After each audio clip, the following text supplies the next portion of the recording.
everybody, and welcome once again to the Open Mic Writers in Their Own Words, where every show I talk to a writer from somewhere across the literary spectrum who will share with us their insights into how they do what they do and deal with this crazy publishing industry that we've all somehow decided we need to be part of. Some of them are, like my guest today, many times New York Times bestseller.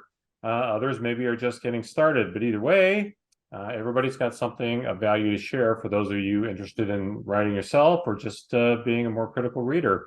Before we get started, do me a solid, hit subscribe.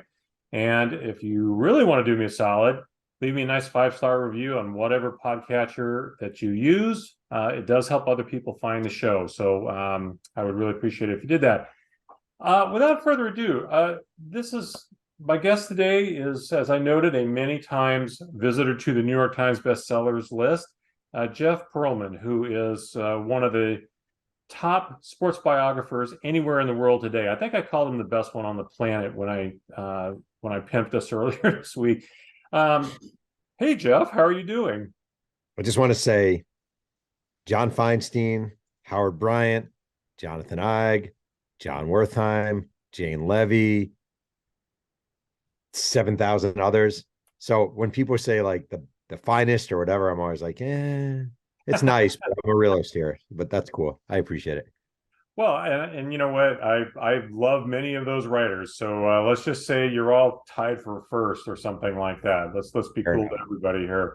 Yeah. So I'm going to talk to you a lot about your research thing here, but I want to start out by saying every one of these I do copious amounts of research. I mean, regardless of where somebody's at on the literary spectrum or what their background is, I read every interview of theirs I can find, of course, read their books, whatever else, anything I can find on them to, because my goal is to hopefully find a question or two that they haven't been asked before, or something that will get them to share a little insight that maybe they haven't been asked to share before. As I'm sitting here today, I feel pretty confident that there is no way I can come up with a question that you have not been asked already about your fabulous new book, The Last Folk Hero, The Life and Myth of Bo Jackson. So that will actually be my first question to you. Am I right? Is there any question that you haven't been asked already about this book? I don't think so. I mean, I was thinking I'm getting beaten down a little bit. I'm not gonna lie. And it's not fair to complain because it's a great job and I'm very lucky to have it. And I'm very fortunate that people like, first of all, I'm lucky that I get to write books for a living, which I know is a goal of a lot of people. And then number two, I'm lucky that people pay attention to my books, which, you scan a bookstore, see whatever, 100,000 books in your local Barnes and Noble. 99% of them don't get this level of attention and would like to.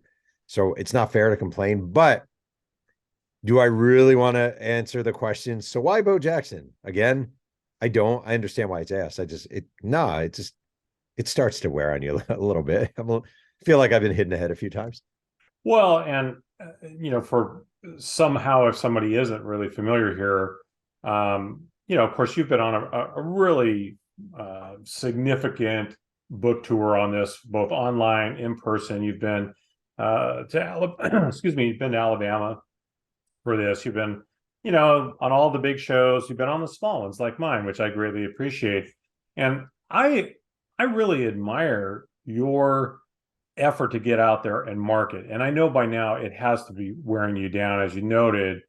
But I have to say, I'm impressed. And I can't remember, maybe it was Richard Deitch's show that I was listening to recently, and you noted, and I'd like you, if you don't mind resharing with my audience, about going through the parking lot. I think it was at one of your book appearances in Alabama and putting stuff on cars in the parking lot. If you don't mind, share that story, because I think there's a lot of people out there who write books who think, oh, I get a contract, blah, blah, blah, and the marketer department is going to fix all that for me. They're going to do everything for me.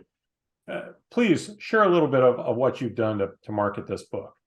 Well, I mean, first of all, HarperCollins has been great. This is the best experience I've had with a publisher. And there's my publicist is named Maureen Cole, and she's just phenomenal, truly phenomenal. So I'm not left having to do this solo. But I do think I've kind of found from the beginning that as an author, you have to be willing to pimp yourself hardcore. And you just do. You have to, you cannot leave it to other people to sell your book, to sell your product, to convince people to buy your book. You really have to take as much as you can into your own hands. So this book I've really got hard. This is the hardest I've ever gotten for a book. Um, Number one, I did before the book came out, I had an offer that I put on my social media where if you pre-order and send me proof of a pre-order, I will send you a couple bookmarks, a Bo Jackson sticker, and a signed book plate that you could put in the front of your book, personalized to whoever from Jeff Pearlman, if anyone would want that, which people seem to want. I don't know why, but they do. And that's all out of pocket. Like no one's covering that for me. So including postage and the hours of sitting there, literally signing, writing the envelope, signing, writing the envelope, hours and hours and hours. But I probably sold 800 copies that way, 1,000 copies that way. Like it was a lot. Then I do giveaways, a lot of giveaways, t-shirt contests, stuff like that, trivia, etc., all those things, just to build some momentum. I do a lot of Q&A sessions on social media. Hey, ask me questions about the book. I'm happy to answer anything, all that stuff. I did 3 signings in Alabama. I was supposed to do 4, but I had to come home early for something. But I did 3 signings in Alabama at bookstores. HarperCollins basically said, because author signings, I think they found generally through the years, author signings are not what they used to be. Number one, and unless you're a celebrity, and I don't mean like a celebrity author, I mean a celebrity, they usually don't pay off. Like if Bo Jackson were promoting a book and he were appearing at a bookstore in Alabama, he'd probably get 1,000 people. If I'm appearing, you might get 100, you probably get 50, you could get 30. But I thought it was important. So what HarperCollins did kindly is they put $1,000 to I planned it. I planned the bookstores. I arranged the flights, and they paid $1,000 of that. Now it ended up costing me probably 3,000 to be honest, because flying is really expensive now. Renting a car, I was staying in like $65 a night hotel. I was trying as cheap as possible, but it was a lot. And the other thing HarperCollins did though is I like to put brochures in car windows, postcards in car windows at places that relate to the subject. So like when my Mets book came out, that was when Shea Stadium was still around. I combed the parking lot of Shea Stadium, postcards in windows. And here they printed out, I think it was 5,000 postcards. And Auburn was playing Arkansas a couple weekends ago at home at Jordan Hare. And I flew down there. I did a book event in Auburn on Friday night, and they were playing Saturday afternoon. I woke up super early Saturday morning, got parked at about 6:30 in the morning, and just because they tailgate early there, and just started walking car to car, car to car, car to car in windows, postcards in windows, postcard in windows. Postcard had a book cover on the front, and it had the scan code for the order on the back. Postcards, cards. I started doing tailgate. If they were tailgating, I'd walk up to a tailgate, and at first I would be like, "Hey, there's a new Bo Jackson book, blah blah blah. Can I give you some?" And everyone was very nice. And then someone said, "Did you write the book?" And I was like, "Yeah." He said, "Oh, I heard you on ESPN radio." So then I changed it because it seemed he was like, "Oh, I'll order it tomorrow." And I thought, well, I might as well make the personal connection. Like at first, I'm kind of a little embarrassed of it. Like, what's this author doing handing out postcards? Then I thought, well, it's kind of industrious. So if people would ask, I would start saying, I have a book out. I have a book out here. I have a book on Bo Jackson. Here's a postcard. And I don't know what the bang for the buck is of it. I really don't. But it is direct marketing. It's directly to Auburn fans, and Bo Jackson is an Auburn legend. So it probably took me 6 hours to hand out 5,000 postcards. I was really tired by the end of it. I was sneaking around parking garages you're not supposed to be in. You're not supposed to, no solicitation signs everywhere, but you just do it. And that's what happened. The mark of a good reporter, you don't let the do not enter sign keep you from entering. Oh, Um, I didn't see that sign. That the yeah. old, I didn't want it. Really? Oh, yeah. Sorry about that. That's our motto, right? Better to ask forgiveness than permission. So a couple things about the book, and I'm 250 pages into it right now, and so I haven't even got to the pro football stuff. We're just getting to that, really. I mean, it's a really comprehensive book, which I'm absolutely fabulous. One of the things that I find the most interesting, and I certainly notice this a lot in your books, is how many untruths you uncover, mundane and big, about people. And there are several, like, and there's that old saw about, well, when the truth doesn't jibe with the legend, print the legend. But And we see this repeated over and over and over again, where somebody will have some story about themselves and it just gets repeated over and over and over again. Nobody ever bothers to actually check and see if that story is true. You do. As an example, Bo's oft told story that he struck out the first 21 times he came to the plate in college baseball. Well, that's not true. And you very clearly pointed that out. And I was just curious, how many untruths did you think you found in reporting the Bo story? Was it more than usual or less than usual? I'd say less. I mean, look, the reality is like you are relying a lot on memory on some of these stories, and it's going to sound probably wrong, but it isn't the story of someone like sexually assaulting someone or someone in a hit and run accident. It's a story of sports exploits. And there is a lot of, oh, I saw Bo and he dented a truck, and or Bo, he hit this ball. I heard your dog there, by the way. Bo hit this ball 700 feet and blah, blah, blah, blah, blah. Like there's a lot of that. And there's a certain level of allowance if you have a couple of people who remember it that way and you realize like it's just sort of the mythology. Like this book, I did allow for some mythology. Like I really did. Like I allowed for the mythology. I allowed for someone from Alabama Christian to talk about this home run Bo hit against him. And it was ridiculous and blah, blah, blah, blah, blah. Like I kind of like that stuff in this book, right? It doesn't mean I was printing lies, but I recognize that there is no video of this stuff. There is no, so you have to rely on memories to a certain degree.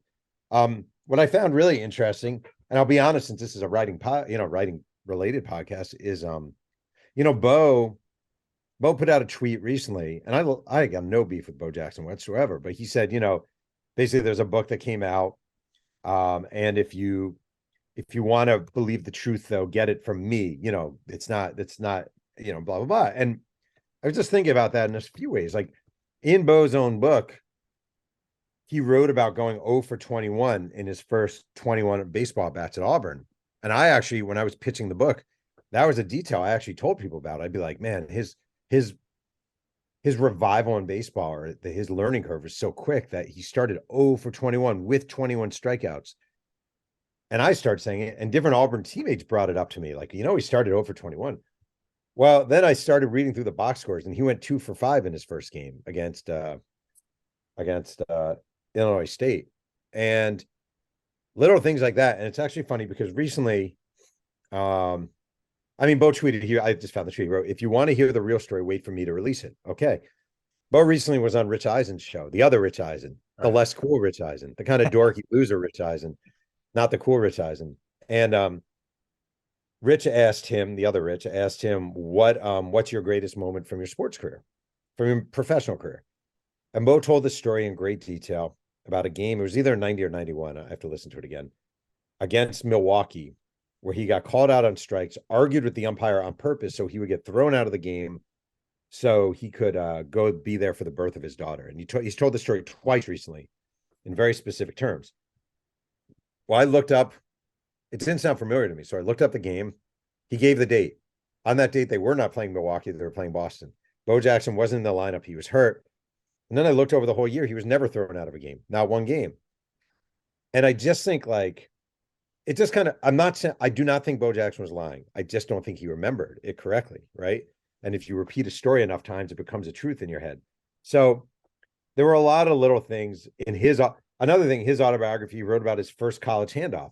And he said like he got stuffed at the run. His first run in college, stuffed at the run. Where I rewatched the game, I think they played Wake Forest. His first college run, he gained 9 yards on this really shifty, impressive run up the middle of the field. So in a lot of ways, the things that were wrong were kind of Bo Jackson provided information, which isn't to say he was lying. Again, I want to emphasize that memory is just a tricky thing. There's no reason to believe he was lying. Well, so along those lines, I remember being at a Royals A's game in the late 80s, right when he had first come on the scene. Yeah. And I swear to God, I remember this. Terry Steinbach was on third, line drive hit out to left field. Bo has the speed, right? So he's coming in on it. Now it looks to all of us in the stands, it's just a single to left, obvious, easy score. But you saw Steinbach hold up, and because he had to respect the possibility that Bo might catch it, well, Bo couldn't. And then he fires a pellet to the plate and throws Steinbach out by 10 feet, right? Now, I remember that. I have gone since then, and I have tried to find anyone else who remembers that. I can't find them. So I've started wondering myself, did I dream that? Did that really happen? Because I can't find any record of that. Right. So I can see where you're going with that, because clearly it's entirely possible that it didn't happen quite the way maybe he was on second, maybe he wasn't on third. I remember him on third. Who knows? I might have had 3 beers by then. I don't really know, right? It was entirely possible that I'm screwing it up. So I guess we got That's the complication. That's really the complication of all, and it's more in sports than anything else. It just is, because sports is the area where we assign superhero adjectives and expectations to our participants, more than music, more than, I don't know, politics or whatever. We do it to sports. And to a lot of people, guys like Bo Jackson or Ricky Henderson or Gail Sayers, they take on these superhero type exploits. And the longer time passes, the more they weren't running over 1 tackler, they were running over 3. And it wasn't that a guy missed a tackle, he was stormed over by blah, blah, blah. And it builds in our mind, and that's totally fine. That's part of the mythology of it all, but it definitely complicates what's truth versus what's fiction. Well, and let's talk about that, because now you have written about some of the most iconic figures in sport over the last 40 years. Brett Favre and Barry Bonds, Roger Clemens, Walter Payton. These are very iconic figures. But there is a mythology around Bo Jackson that isn't around any of those people. I struggle to think of somebody in the modern game who has that level of mythology around them. Did that make it easier or more difficult when you took on this task, because of how little we actually have of Bo Jackson comparatively to some of the other people that I mentioned that you've written about? Well, it made it, that's kind of an interesting question. It made it much more interesting. Like the whole thing about Bo Jackson, this is what I keep saying, and I really mean it. Like, I'm not writing a Marcus Allen biography, and I'm not writing a Gary Sheffield biography, right? I saw those careers to fruition. We all saw those careers to fruition. We saw everything they did. It all happened in front of us. It happened in modern times, and there's no mystery to it. Like, they happened. So the joy of writing about someone with mystique about them is very real. Like, it's what I actually loved about this more than anything, is the mystique of it all. So it's definitely harder to verify information. You get a lot of people projecting what he would wind up without knowing, but it's also really cool and really funky to have that question. It's, honest to God, it's like writing about, I think, Marilyn Monroe or Tupac or JFK or someone with an unfulfilled life, because the blank space that comes after his or her death, and in this case his injury, is almost a character in the book. It's almost like a character of its own, like the what could have been character. So I found that really kind of interesting, to be honest with you. Well, and some of us saying, okay, full disclosure, I'm a lifetime Raiders fan. So Bo, the Bo mythology was very I don't want to say personal, but yeah, I was really invested in it, right? I mean, yeah, Bo. And I missed a lot of his key moments, like the big night against the Seahawks on Monday Night Football. I was working and I was going to school at night, so I was in school that night, so I missed the whole thing. And I come home, then you hear about it, and then I think it was 1989, 1990. I remember exactly what year it was. We didn't have all the easy access to seeing it, right? So I don't even remember when I finally saw it. It was a long way down the road. I saw it on some news highlight show, probably in the middle of the night, something that was one of those things they put on a space filler at 1 a.m, right, on the local channels or whatever. So I mean, it really did make him more mythical. But I was watching the game when he got hurt, and the aftermath of it all. And I still have this memory in my head of him being interviewed later and him insisting he was going to play the following week against Buffalo. And I remember him saying, I got to get my ring. I got to get that ring, right? And then, of course, you find out later that, you can't play, and on and on. Then the Raiders went to Buffalo and got stomped to death, right? And on and on. And then you find out how bad it really was and all these things. And the point, I guess, of all that is, it did really raise that what if question to mythical heights unto itself, because we only saw such a small glimpse of what we think he was probably capable of, right? So it really was. I can see how the myth endures, and you've noted this before, I know, in talking about it, but I guess where I'm going with all this, part of it too is he just walked away after a few years. I mean, he did the comeback with Chicago, but when he walked away, he walked away. He went from being ubiquitous to being like where's Waldo? I mean, he really did. It was a complete 180, and that, I'm sure, has contributed to the growth of his myth as time has gone on. Definitely. It wouldn't be nearly as, I don't even know if I'd write this book if he wound up being the Chicago White Sox analyst. Like, that wouldn't be fun. Or if he all of a sudden is like, he had a very brief Hollywood career. If he had sustained that, well, I wouldn't find that interesting, but then we'd see him I like that he vanished. I just love that he vanished. Not love like for his life. I mean, he seems happy, so it worked out, but like, I love for the narrative of it all. Like, it's just much more interesting.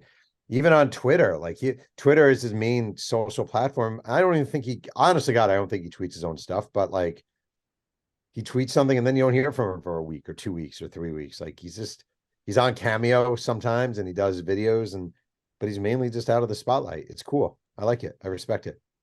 Yeah, he certainly seems to like it. So one of the things I really want to emphasize to anyone considering this book or any of your books, and I know we've talked about this before, and I know you get asked that a lot, because you interview hundreds upon hundreds upon hundreds of people for these books. And I think for Bo, you said it was over 700. It's over 600 for Payton and for Brett Favre. And we don't need to detail everyone, but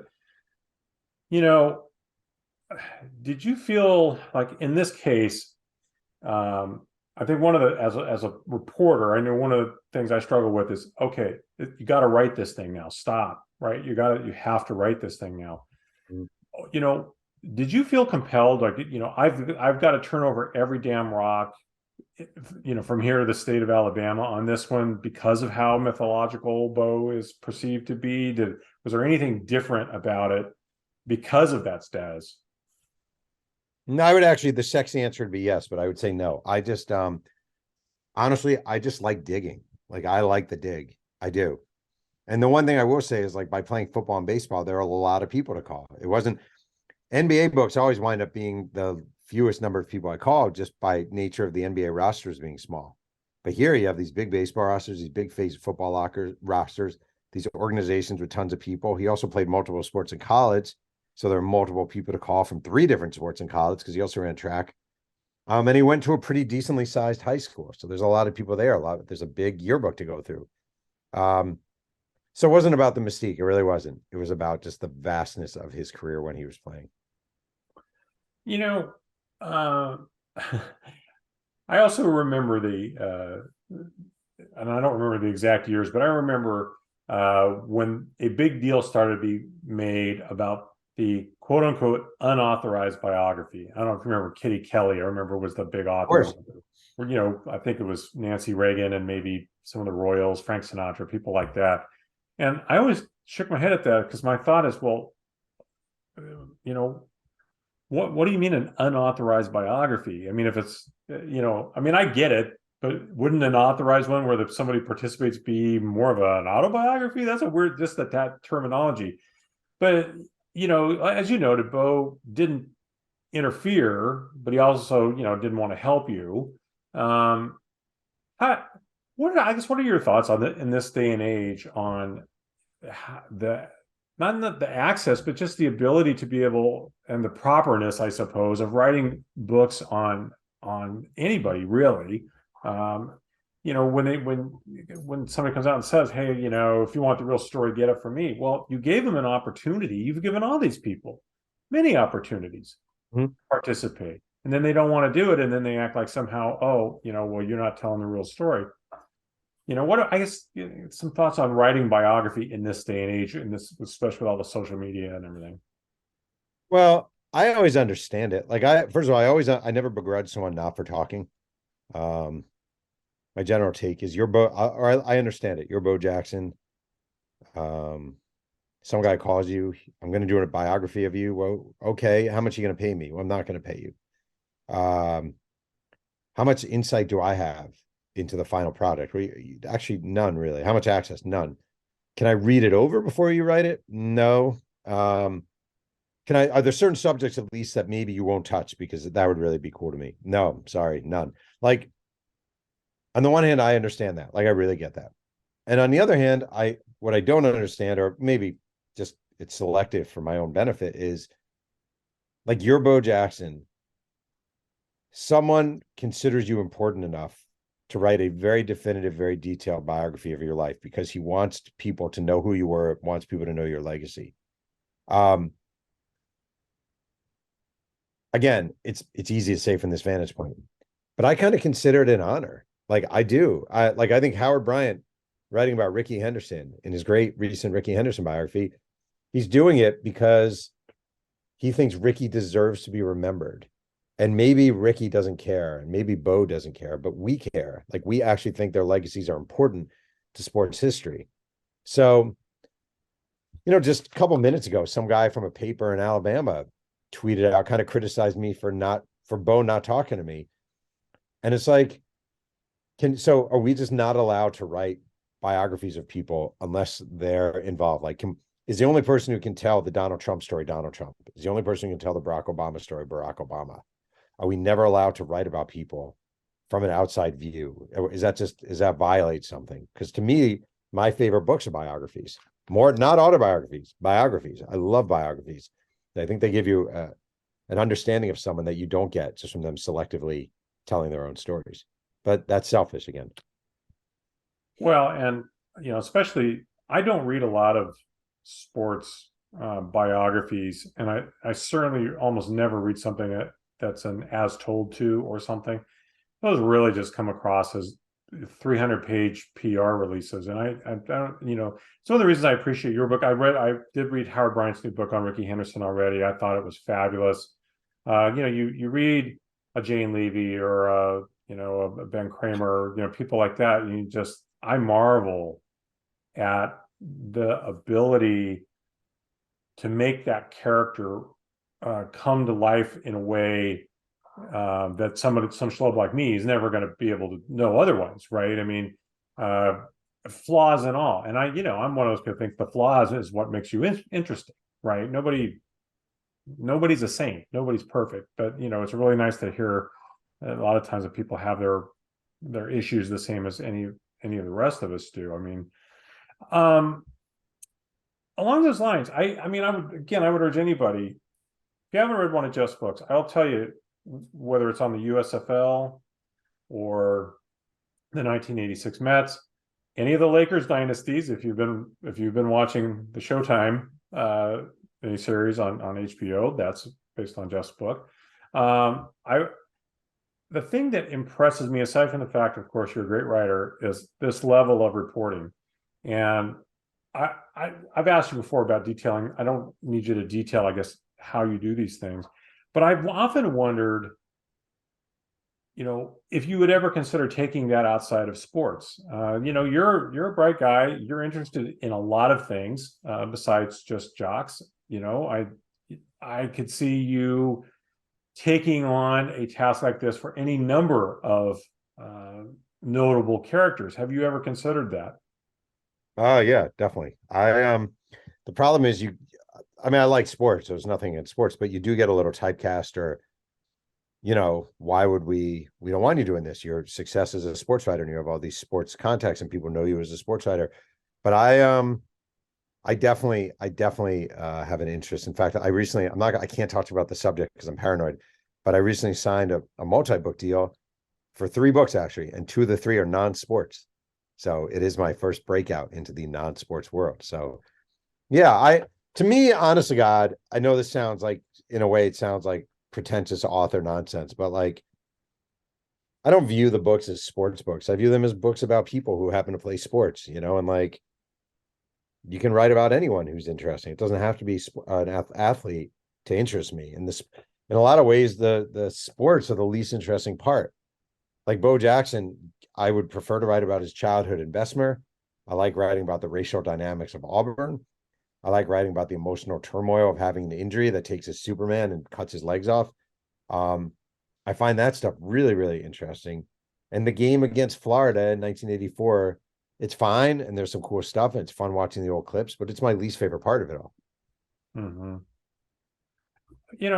I'm not going to keep you much longer, but I want to ask, what does a reader need to know? Let's say somebody hasn't read any of your books. What does a reader need to know about you and about your books when they pick one up, before they start reading it? Well, number one, that I have 2 kids and they all need to eat, so buying my book is helpful. But I don't know. I mean, I don't know. Like I know this is like, it sounds like BS, but it's really not. Like, people have asked me, like, what do you want people to get? What do you want people to get out of your Bo Jackson book? And my answer is always the same, and I genuinely mean it. Like, we live in times where everything is so politicized and everything can feel very dark at times. And from COVID to Trumpism to whatever your issue is, like, it always feels like it's beating us down. And I had a friend, actually, when this book was coming out, I called a friend in the media and I said, hey, I have a Bo Jackson book coming out. This actually hurt my feelings. It was a mentor to me. And he's like, Bo Jackson, like, democracy's on the line and you're writing a book about Bo Jackson. Why would anyone care about that? Right. And it kind of hurt my feelings because of the person. And my response is like,